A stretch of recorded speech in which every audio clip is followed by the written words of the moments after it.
Labą dieną, mokytoja, aš norėčiau jums perskaityti tekstą.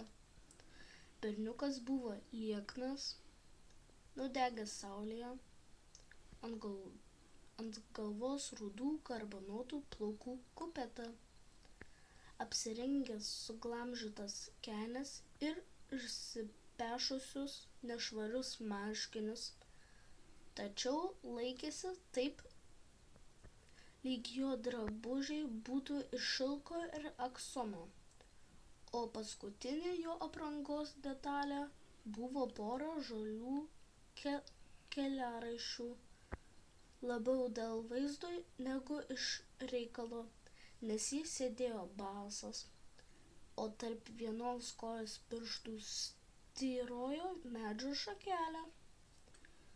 Taip sėdėdamas iš neturėjimo ko veikti, jis judino tą šakelę ir užvertęs galvą žiūrėjo į medžių šakas.